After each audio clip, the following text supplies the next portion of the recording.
done through Hindu patsies, not Islamic, but Hindu patsies. This is a big thing. There's a whole world of Hindu terrorism, and now we're getting Hindu fascists becoming the great friends of the United States. And your future is going to be hostage to a bunch of Hindu fascists under the Indian-U.S. nuclear deal, and that's...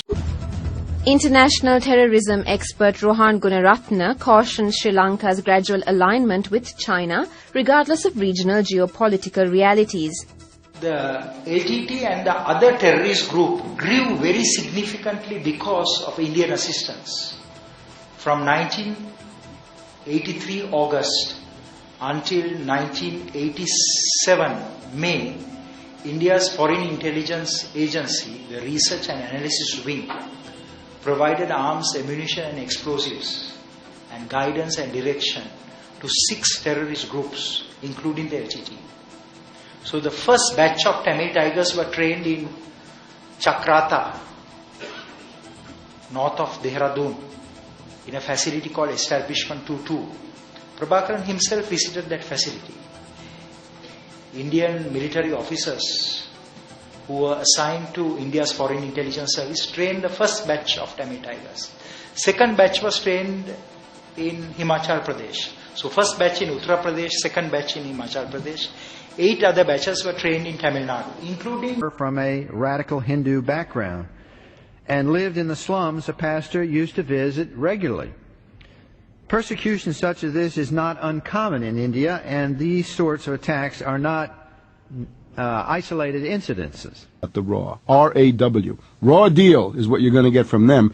And they're into going into Afghanistan, picking up crazies there, mujahideen, whatever they are, and getting them into Pakistan so that they can essentially wage armed civil war against the Pakistani government. The Indian spy admitted he works for the Indian intelligence agency RAW.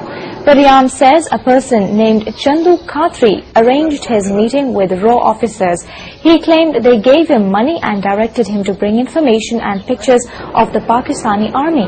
Pariyam said he had been living in Lahore for the last 4 months. And well-equipped attack.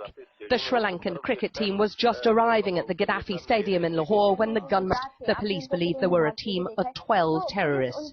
Here you can see 2 of them, AK-47s at the ready, and they're wearing protective flak jackets and carrying hand grenades.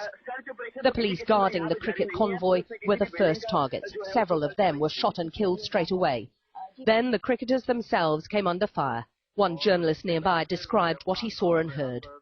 Rather than go to hospital, they drove the bus to the stadium and treated the players immediately in the dressing rooms, which are where they are now.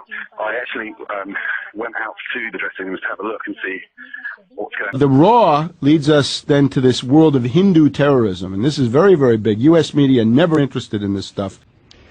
My colleagues, in another example, a mob of around 50 Hindu extremists surrounded a house church the night of April 22nd and began shouting derogatory statements at all the worshippers in the church. Terrified believers in the church shut the doors. They phoned the local police and asked for help.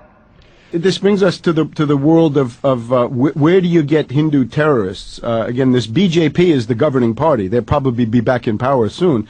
But then there's this other thing called the RSS, Hindu extreme nationalists, racists, Hindu superiority types. The ones that killed Gandhi because he wouldn't go to war with Muslims. And happens every week, but you never hear about it. In particular, the guy that you're mentioning, right? I think this guy Karkare, the anti-terrorism boss of Mumbai, I think is a hero of our time. Who busted a Hindu extremist group army captain really staging the last train bombing, blaming it on Muslims. Right. So he goes in there with his commanders. They all get killed in the first minutes. It's clear that there were snipers who were given the specific task of eliminating Karkare and 3, 4, 5 of his closest associates. Because he'd been on the news saying the government's staging the terror.